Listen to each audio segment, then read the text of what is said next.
कि अलीगढ़ की एक अनोखी प्रेम कहानी की खूब चर्चा है। सोशल मीडिया से लेकर चट्टी चौराहों तक अलीगढ़ के सास दामाद की प्रेम कहानी का खूब जिक्र हो रहा है।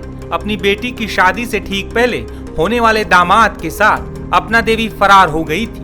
इसके बाद से दामाद राहुल और सास अपना देवी की तलाश में पुलिस जुटी हुई थी। हालांकि अब दोनों वापस अलीगढ़ लौट आए हैं और पुलिस के सामने सरेंडर कर दिया है। इस बीच ये सवाल भी उठ रहे हैं कि क्या अपना देवी अपने पति के घर वापस लौट जाएंगी या प्रेमी दामाद के साथ शादी करेंगी। जब ये सवाल सास से पूछा गया तो उन्होंने कहा कि अब वो उसी के साथ रहेंगी जिसके साथ भागी थी, अब पीछे कुछ नहीं है। पति अपने बच्चों के साथ रहेगा और मैं दामाद राहुल के साथ। आपको क्या कहना चाहेंगी अब? क्या कहना, साथ में रहेंगे और क्या कहना चाहेंगे। बस सुबह परिवार वाले आ जाएंगे जब बात होगी। किसके साथ में रहेंगी? किसके साथ में? उसके साथ रही हूँ, उसके साथ। और पति जो तो रहेगा अपने बच्चों के साथ। नहीं तो आप जाने का कारण क्या रहा? ऐसे चले गए। शादी थी आपकी बेटी की तो आज चलो कोई बात नहीं है, चले गए तो चले गए बस। नहीं तो बेटी की शादी थी ना, क्यों आज आपकी वजह तो रही है? कोई वजह ऐसे ही चले गए तो टेंशन। कहाँ से कहाँ गए थे आप ये तो बताइए, कहाँ से कहाँ होते हुए तब यहाँ अलीगढ़ आए? पहले कहाँ गए थे? जैसे यहाँ से गांव से हम हाँ ऐसे ही कौन सा शहर है मुझे याद नहीं है। हाँ तो वहाँ शहर में गए थे, हाँ फिर वहाँ से आ गए तो पता लगा कि अलीगढ़ की पुलिस पीछा कर रही है तो बच के जाएंगे कहाँ, इसीलिए फिर आ गए। अच्छा, जो जैसा कि कहना है कि आपके पति जो है वो शराब पी करके मारते पीटते थे तो इससे परेशान होकर के आप गई? हाँ यही कारण है? हाँ यही कारण है। अच्छा, जो उन्होंने दूसरा आरोप लगाया है कि पैसे लेकर के और जो गहने थे वो लेकर, ऐसा कुछ नहीं। तुम्हारे केंद्र कह रहे हैं कि तुम 3.5 लाख रुपए जेवर तमाम चीज जो लड़की की शादी में लगाई थी, खाली मोबाइल और 200 रुपए, इसके अलावा कुछ नहीं लेके गई। तो यानी कि ये आरोप गलत है? हाँ, 1 रुपया नहीं लेके गई मैं घर से, कुछ भी नहीं। तो पति के साथ रहेंगी या इनके साथ रहेंगी? इनके साथ रहूंगी, जिनके साथ रहेंगी जिनके साथ। नहीं तो एक चीज बताओ, जब तक तुम्हारा तलाक नहीं हुआ तब तक आप कैसे रह लोगी? ऐसे ही रह लेंगे। नहीं फिर तो इलीगल कहलाएगी ना। बिना शादी के रह लोगी? शादी करेंगे, नहीं तो वो शादी तो इलीगल कहलाएगी। वो शादी जब तक आपका वो नहीं हुआ, तलाक नहीं हुआ, तब तक कैसे होगी? बस उनके साथ रहेंगे, जिनके साथ रहेंगे। वहीं दामाद राहुल ने भी इस दौरान कई बातें कही हैं। इस दौरान राहुल ने कहा कि सास पर मेरी नीयत खराब नहीं हुई थी, इनका पति इन्हें टॉर्चर करता था, वो इन्हें खूब मारता पीटता था और गालियां भी देता था। ये अपने पति से तंग आ चुकी थी, घर वाले भी इन्हें सपोर्ट नहीं करते थे। मैं तो 6 अप्रैल को शॉपिंग के लिए निकला था, तभी इनका फोन आया और ये बोली कि मैं मर जाऊंगी अगर तुम मुझे लेने नहीं आए। मैं बस इसीलिए गया था, कहीं ये कुछ गलत कदम ना उठा ले। ऐसा ये मैटर था। बाकी ये मरने को मतलब मरने के लिए मतलब जा निकल गई थी, मरने के लिए मतलब निकल रही थी कि आप नहीं आओगे तो मैं मर जाऊंगी। आपका प्रेम प्रकरण चालू कैसा हुआ? आपकी कहाँ से आपकी प्रेम कहानी शुरू हुई? आप तो बेटी के लिए शादी जी, प्रेम ऐसा मतलब ये मरने के लिए मतलब मोहताज हो रही थी, तो क्यों? ये मतलब घर वाले मतलब टॉर्चर कर रहे थे कि मुझे टॉर्चर कर रहे हैं तो इसलिए ना मैं मर रही हूँ, मुझे लेके जाओ। तो बस स्टैंड अलीगढ़ से मुझे इसने बुलाया, मैं लेके गया।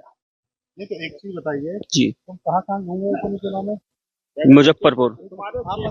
अरे कहाँ फरार रहे थे बताइए? मुजफ्फरपुर बाहर। कितने से देने कहाँ रुके, पूरी बात बताइए डिटेल में। ये यहाँ से अलीगढ़ से हम जब चालू हुए थे तो लखनऊ से सीधे मुजफ्फरपुर, फिर 7-8 को हम पहुंचे थे। फिर इसके बाद में हमें पता लगा कि अलीगढ़ से पुलिस हमें ढूंढने के लिए मतलब यहाँ से फरार हो गई। तो फिर मैं ला इससे अच्छा पहले हम सर के सामने उपस्थित हो जाएं, तो इसलिए फिर हम इसलिए जब हमें पता लगा तो इससे मतलब वो पहुंचे, हम आए हैं। राहुल, एक बात का जी जवाब दो आप। जी आप बात को घुमाइए मत। जी जी मैं जानना चाह रहा हूँ कि जिस तरह से आप यहाँ से फरार हुए, कितने दिन कहाँ रुके, तुम्हारे बहनों को कब पकड़ा पुलिस ने, जी। क्या तुम्हें सूचना कैसे मिली, ये सारी बात बताइए डिटेल में। बहन को जैसे मैं तो उत्तराखंड जा रहा था कपड़े लेने के लिए, तो जब उसी समय इन्होंने कॉल किया कि मरने के लिए मैं जा रही हूँ, ना मुझे लेने आओ ना मैं मर जाऊंगी। फिर उसी समय मैं लेके गया रात को 8-9 बजे। आप इसे क्यों बोला इन्होंने तो मरने के लिए? आप लेके गए, आपके दामाद थे इनके? हाँ, तो मतलब इनका कोई सपोर्ट में नहीं था। अच्छा। कोई घर वाला कोई सपोर्ट में नहीं था इनका, इसलिए तब ये प्रोसेस के बारे में इन्हें इनके पति बाकी इनके जो घर वाले जो भी थे ना, उन्होंने वही टॉर्चर कर रहे थे बार बार। तो शादी से पहले जी, करते होंगे। शादी से पहले भी कर रहे थे, इनका कोई सपोर्ट में नहीं था। नहीं, जी जी जी आपको भाई पेंटिंग जो है जिस तरह डिटेल में जो है जी आपसे रिश्ता तय किया जी लड़की का, जी। तो फिर आपकी नीयत सास पर क्यों खराब हुई? नियत नहीं है साथ में, मेरा कोई नियत खराब नहीं है। नियत बात ये है कि जब वो मार तोड़ कर रहा था ना, पी के मतलब गाली गलौज जी, मतलब ऐसे ऐसे गाली गलौज देता था करता था, तो उससे नहीं हुआ, इसलिए मोहताज हो रही थी ये। तो वो आपसे शादी कर रही हैं? कौन?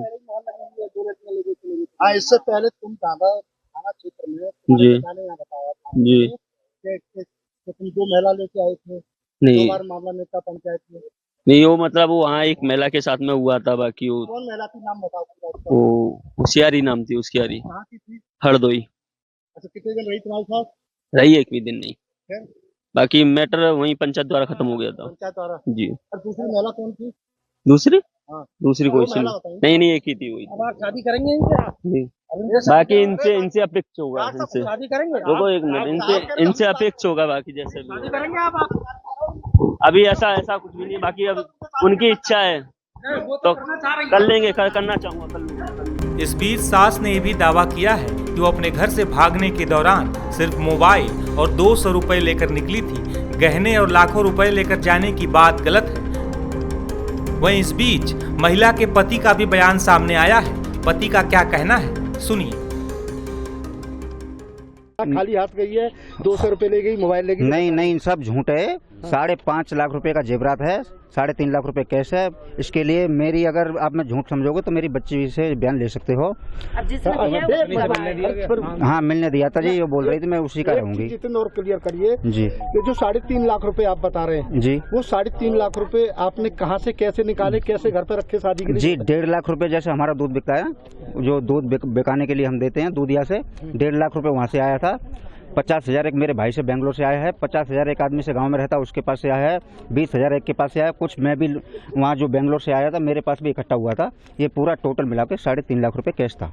अच्छा, और जेवर कितना था? जेवर 5.5 लाख रुपए का पुराना भी था, नया भी था, जो पहनती थी अपना वो भी पूरा था, जो बच्चे के लिए कुछ बनवाया था वो भी, सब कुछ पूरा टोटल मिला था। क्या बताया उसने? जी, वो सिर्फ 200 रुपए बता रही है, वो नहीं बताएगी ना, ऐसा कैसे बता देगी? तो कहाँ कर गया खर्च? पता ही नहीं, हम लेके नहीं आए, 200 रुपए लेके आए। पुलिस क्लीन चिट क्यों दे रही है अभी कि नहीं वो महिला तो सही कह रही है? नहीं, कोई बिल्कुल गलत है जी, जितना मैं बोल रहा अभी तक क्या उन लोगों से, जिन लोगों से आपने पैसा लिया? नहीं जी, पुलिस इतना एक्शनबाजी नहीं ले रही है। मैं कल से देख रहा हूँ, थाने में दोनों आए हुए हैं, कोई एक्शन नहीं ले रही है। मेरा कहना ये है, मेरा सामान वापस आना चाहिए, दोनों को जेल भेजना चाहिए, क्योंकि बहुत चोरी की तरी दे रहे हैं आप लोग। बहुत बड़ा अपराध है इस दुनिया में, सबसे बड़ा। मैं ये कह रहा हूँ, दोनों को जेल होनी चाहिए। सर, मेरी योगी जी से रिक्वेस्ट है, दोनों के लिए जेल होनी चाहिए। मेरा सामान मुझे बरामद मिलना चाहिए आज। चोरी की भी तरी दे रहे हैं क्या आप लोग? जी, चोरी है, सरियाम दिख रहा है सबको। देंगे थाने में? जी बिल्कुल देंगे।